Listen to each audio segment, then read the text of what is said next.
주님께서 이 자리에 함께 하십니다. 오늘 먼저 전제된 좀 이야기 좀 한 다음에 이 금식 기도에 대해서 이야기를 나누고 싶은데요. 오늘 우리 한 성도님께서 이제 월요일부터 금요일까지 고난주간에 예수님의 행적에 대해서 이렇게 사진으로 올려주셨습니다. 그런데 그 사진에 보면 예수님께서 이제 금요일 날 이제 십자가에 달려 돌아가시고 주일날 부활한 걸로 되어 있습니다. 근데 이제 여러 가지 설이 있어요. 예수님이 이제 AD 1년에서부터 30년 동안 사역하셨으면 1월 14일 유월절과 무교절이 겹쳐져 있는 날이 그렇게 드물지 않거든요. 3년 주기로 아마 그게 겹쳐지는데, 그래서 이제 유월절과 무교절이 겹쳐지는 30살 때에 AD 30년 때로 따진다면은 수요일 날 돌아가신 게 맞아요. 왜냐하면 이제 유월절이 그렇게 무교절이 된 거가 겹쳐지는 날입니다. 그런데 33년에 돌아가셨다고 생각하면은 금요일 날 돌아가신 게 맞아요. 그래서 요즘에는 그 천문학자들도 많이 있고, 그리고 또 이 과학적으로 과학 그 성경 세미나를 하시는 그런 분들이 많이 있기 때문에 예수님께서 수요일 날 십자가에 돌아가셨는지 금요일 날 십자가에 돌아가셨는지 이렇게 의견이 양갈래로 나눠집니다. 그런데 대부분의 이 신학자들은 다 금요일 날 돌아가신 걸로 해서, 예전에 계신 목사님들은 이제 성금요일에서 금요철야를 많이 하죠. 그런데 이제 과학자들의 이제 날짜 주기표로 좀 한다면, 원래 AD 1년이라는 게 원래 빵년이라는 게 없잖아요. 그러니까 예수님이 태어나신 지가 이제 예수님이 태어난 게 BC 2년이라고 BC 2년 5월 13일에서 16일 사이에 예수님이 태어났다고 한다면, 예수님의 공생의 생애를 30년, 33살에 돌아가셨다고 하더라도 이제 AD 30년이 되겠죠. 그러니까 수요일 날 저녁 3시쯤에 돌아가시게 된 거죠. 그래서 6시에 이제 그 십자가에서 내려서 이제 3일 후에 토요일 날 안식일 날 부활하셨기 때문에 안식일 날 부활하시고, 그 지진이 나고 또 이제 그 오늘 아침 설교를 새벽기도 설교했듯이 죽은 성도들이 다시 태어나고, 그렇게 따지고 본다면 아마도 요세푸스의 기록에도 있고, 오늘 여러 가지로 제가 좀 알아보니까 아마도 수요일날 돌아가시는 것이 더 정설이 되지 않을까, 좀 개인적인 생각이죠. 그래서 무슨 이 신학적인 문제가 되는 그런 걸로 이렇게 사이트에, 우리 공동체 사이트에 올리면 그것이 문제가 될 수 있어요.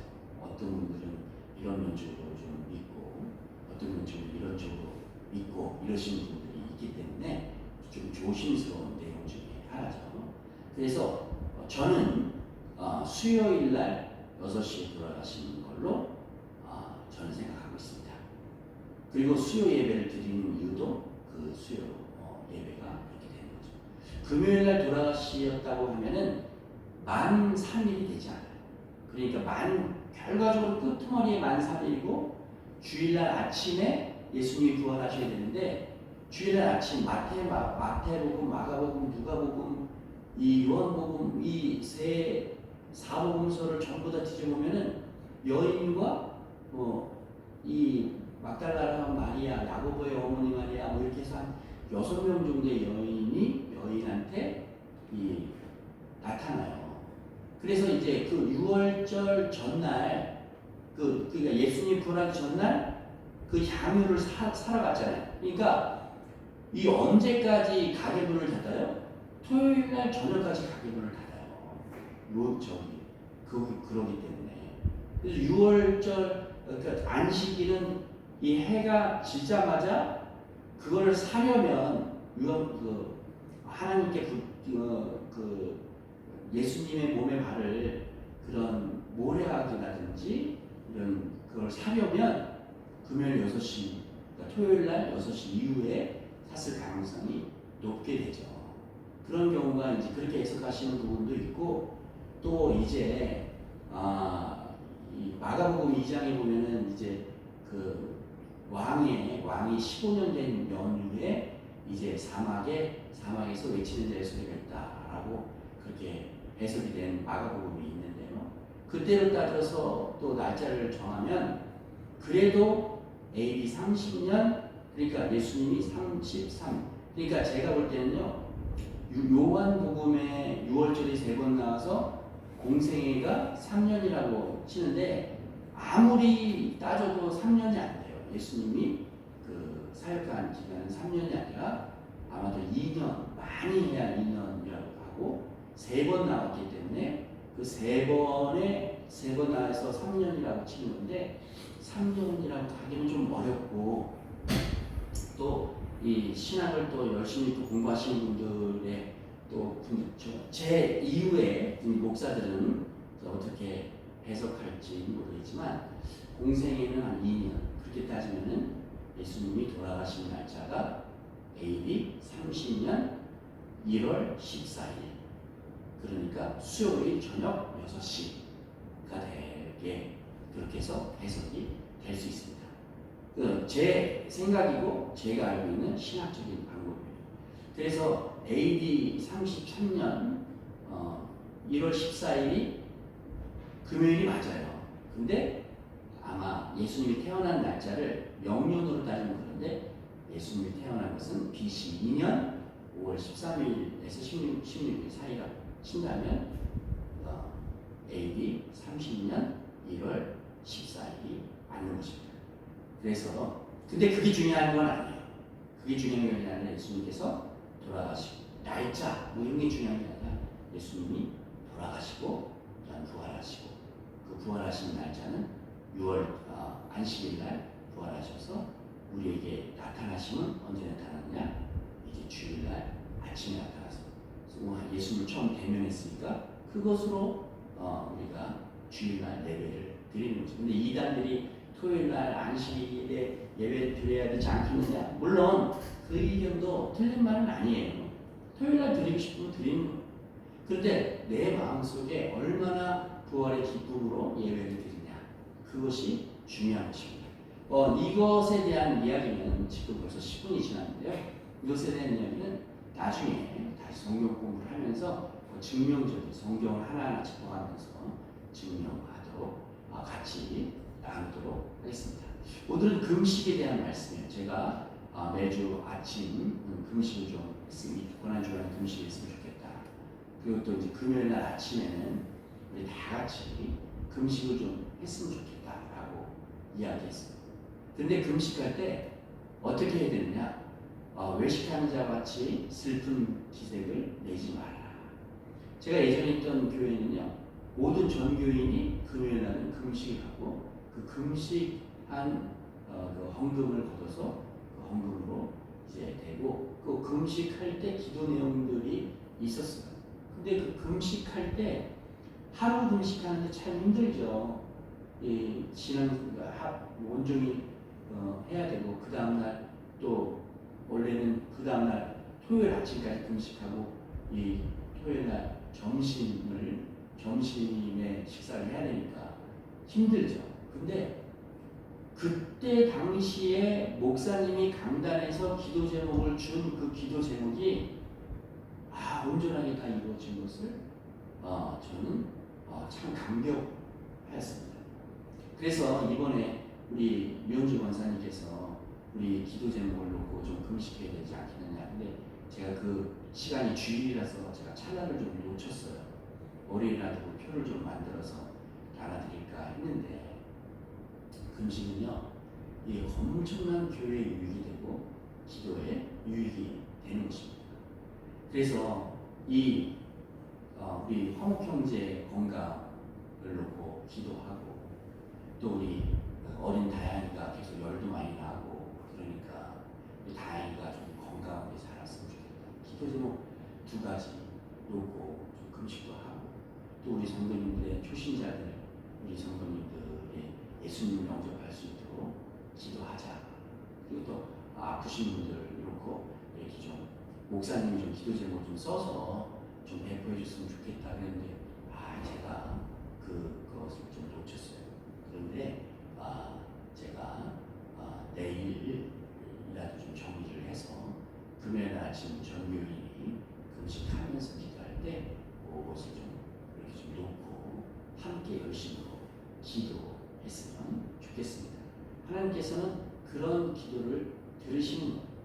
그래서 금식할 때 외식하는 자들 같이 슬픈 기색을 하지 말고 또 금식하는 것처럼 보이려고 얼굴을 휘황하게 만들거나 또 그런 모습을 남에게 일고 나 지금 금식해서 너무 힘들어 이렇게 하지 말라는 거예요. 그건 자기 상을 이미 세상적으로 다 받았다고 이야기하는 것입니다.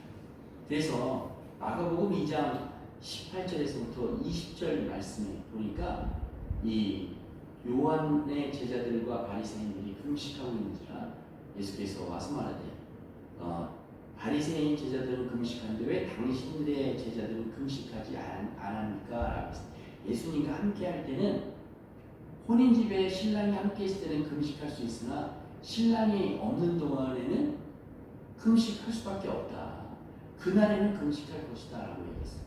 그러니까 예수님을 간절히 찾을 때 바로 비로소 우리는 금식할 수 있다는 거예요. 누가복음 4장 1절에서부터 22장 14절까지 말씀은 예수님께서 광야에서 이 시험 받으실 때 그때 예수님이 금식을 했기 때문에 성령 충만함을 입었다라고 4장 1절에 나와 있고 또한 4장 14절 말씀에 금식한 이후에 성령의 권능을 입었다라는 표현이 있습니다. 그러니까 우리는 예수님이 금식하는 것을 보고 성령의 충만함을 입은 것처럼 우리도 금식할 때 성령의 충만함을 입을 수 있고 성령의 권능에 사로잡혀 또한 우리가 모든 것을 다 내려놓는다는 것은 하나님만 오직 하나님만 바라본다는 그런 표징이 되도록 되어 있는 것입니다. 그래서 사도행전 9장 8절 9절에 이 다메스커스 도상에서 이 예수님을 만난 바울은 3일 동안 식음을 전폐하였다는 것은 금식하였다는 거예요. 그러니까 자기가 눈이 안 보이고 예수님을 만난 이후에 내가 식음을 전폐하여 정말 예수님이 나의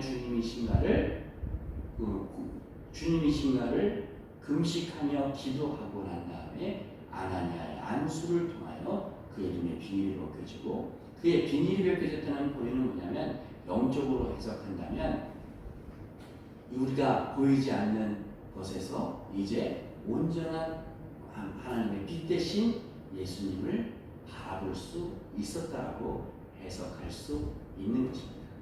또한 고린도후서 6장 3절에서부터 10절까지 말씀은 하나님께서 함께하는 자들과 십자가를 지는 삶을 할 때 그냥 있는 게 아니라 정말로 내맞음과 갇힘과 또한 소동이 일어남과 수고로움과 또한 자지 못하고 먹지 못하고 이게 여러 가지 일이 있다는 거예요.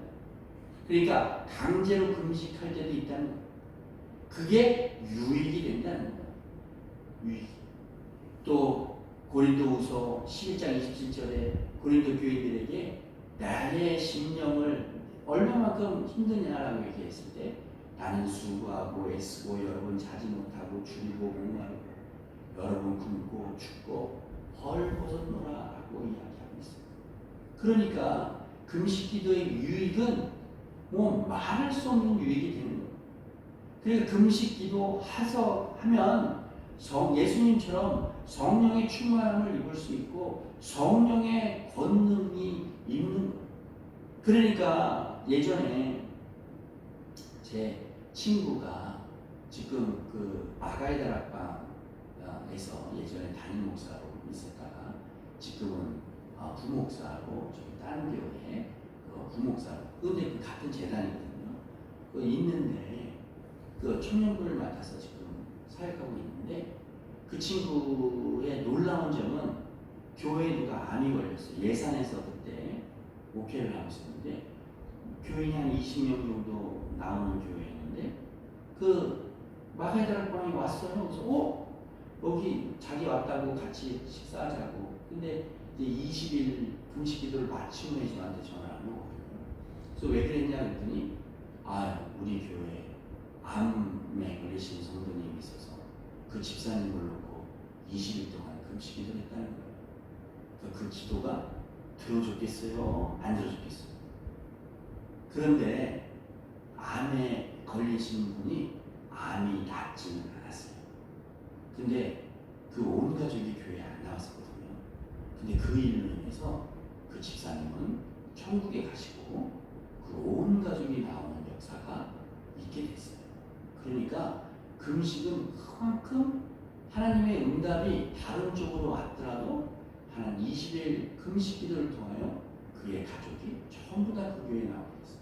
그래서 20명 나오는 교회가 그 교회 그 성도님을 위하여 20일 금식 기도를 했다는 것을 알고 그 교회가 50명까지 성장하고 거기서 나와서 지금 캐나다에 가서 박사학위 공부를 하고 또 이제 그 마가의 대학방 목사로 가게 된 거죠.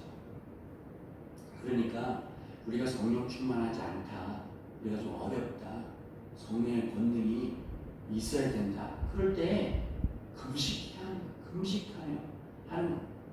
그런데요, 이제 사울과 바나바가 이제 사역을 갈 때도 무슨 사역을 할 때도 금식하는 것이 중요해요. 고린도후서 13장 2절 3절에 주를 섬겨 금식할 때, 그러니까 둘이서 바나바와 바울이 금식했다는 거죠.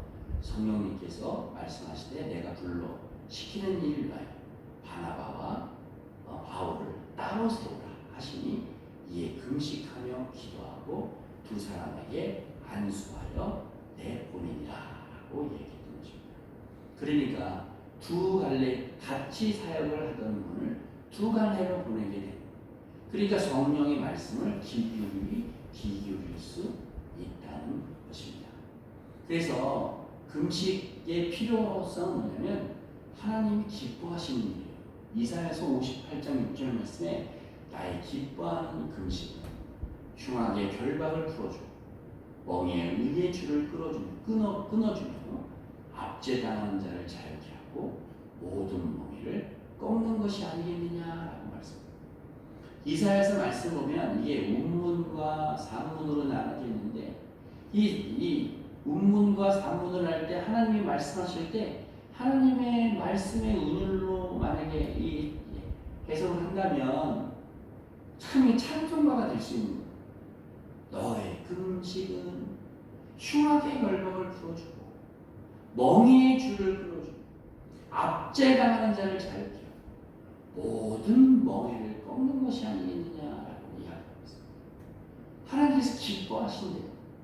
그러면 우리가 하나님을 기뻐하시는 일을 안 했다면 하나님이 기뻐하시는 금식이 중요한 거예요.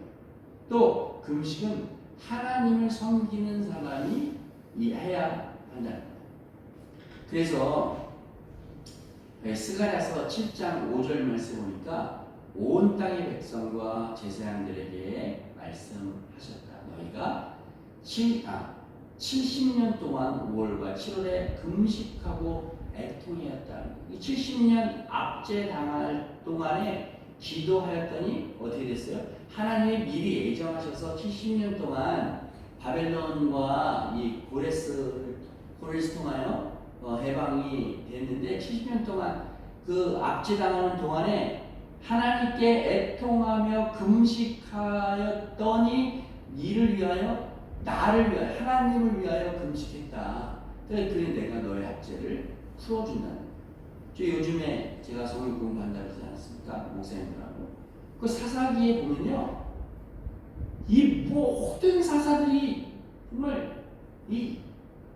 정말로 하나님의 죄를 계속 지속적으로 짓는 거예요. 어제까지 월요일날까지 해서 이 삼손에 대해서 연구가 끝났는데 삼손도 죄를 인식하지 못하니까 끝까지 죄 짓는 거예요. 그러니까 죄를 알려면 금식하셔야 돼요. 금식하여 기도하면 내 죄가 드러내질 수밖에 없는 거예요. 사도행전 13장 2절 말씀에 그들이 주님께 예배하며 금식하고 있을 때 성령이 그들에게 말씀하셨다. 너희는 나를 위하여 바나바와 사울을 따로 세워. 이것이 뭐예요? 고린도후서 말씀하고 사도행전 말씀하고 똑같은 말씀을 그대로 나온 내용인 거죠. 그래서 그들이 또 금식하고 기도한 뒤에 두 사람에게 안수하여 떠나보냈다. 그러니까 고린도후서 13장 말하고 사도행전 2장 말씀. 그러니까 사도행전이요 따로 특별히 나온 게 아니라 사이사이에 에베소, 고린도, 갈라디아 이런 내용들이 다 들어가고 또 예루살렘에 있던 이 베드로 사역과 12사도의 사역이 이렇게 들어가게 된 거죠. 그러니까 이 금식이 얼마나 중요하면 또 강조하고 또 강조하는 거예요. 금식은 인간의 모든 욕망을 다 죽이는 거예요. 그래서 우리의 기가 어떻게 돼요? 그 센 기가 누그러져요. 또 이 식성, 우리가 먹고 있는 식욕이 완전히 사라지는 거예요. 성욕 또한 마찬가지예요. 이 금식하는 기간 동안에는 따로 방을 쓰라고 주님께서 말씀하셨어요. 이것은 바로 뭐냐? 하나님을 첫째로 놓는다는 거예요. 음식 먹는 것보다, 나의 욕망보다, 나의 쓰임보다 하나님을 먼저 놓는다는 거예요. 혹여 기도에 응답이 없으십니까? 그렇다면 금식하십시오. 그럼 하나님이 기뻐하시는 말미암아 하나님께서 들어주실 것입니다. 내용이 좀 많은데 이제 말씀을 좀 정리한다면 요나서에 보니까 니누의 옛사람들이 요나가 정말로 이 니누의 사람들, 그러니까 지금으로 따지면 아시리아죠. 그러니까 우리가 얘기하는 블레셋, 그러면 이제 밑에 사람들이 되죠. 가나 지구에 살고 있는 지구에 블레셋 사람들이 있고 또 위에 아수르 사람들이 있어요. 아수르 사람들은 이 철병기를 아주 잘 다루는 사람. 그래 아시리아의 수도가 니누에인 거예요. 근데 우리를 괴롭히는 저 니누의 사람들을 위하여 내가 왜 가야 되는지 도대체 이해를 못해요. 그래서 차라리 멸망했으면 좋겠다. 그랬더니 하나님이 너네들 회개하고 금식하지 않으면 멸망시키겠대. 그렇게 얘기를 하는 거예요. 그러니까 아유 이거 큰일 나겠는데 라고 이야기했습니다. 그래서 이거 스피커를 끄면 혹시 안 들리겠나? 죄송합니다. 그래서 이 니느웨 사람들에게 그냥 하루를 성문을 돌면서 너네들 회개 안 하면 하나님께서 징벌하신대. 너네들 회개 안 하면 하나님께서 너희들 징벌하신대. 열심히 했던 것 같지도 않아요. 그랬는데 니느웨 백성이 하나님을 믿고 요나서 3장 5절 말씀입니다. 니느웨 백성이 하나님을 믿고 금식을 선포하고 물은 내수하고 굵은 배를 이룬지라. 그러니까 이 물은 내수하고, 그러니까 높은 자나 작은 자나 다 베옷을 입고 자기의 묻은 것을 놓고 금식하였더니 하나님께서 니느웨 백성들을 살려주셨던 것입니다. 우리가 금식하고 기도해야 될 것이 있다면, 우리가 기도할 내용이 있고 기도의 응답이 없다면 금식을 해야 하는 거예요. 요즘에는 천국 얘기하고 지옥 얘기하고 금식 기도 얘기하면 요즘에는 이상한 목사처럼 들릴 수 있어요. 그런데 금식하셔야 돼요. 왜냐? 내가 전심으로 나를 찾고 찾으면 나를 만나주리라라는 하나님의 약속이 있기 때문인 것입니다. 그래서 금식하면 존 라이즈라는 이 신학자는요, 금식하면 거절당하지 않는 지속적인 응답이 우리에게 온다라고 말씀하고 있는 것입니다. 사랑하는 성도 여러분, 사명을 잃어버리셨습니까?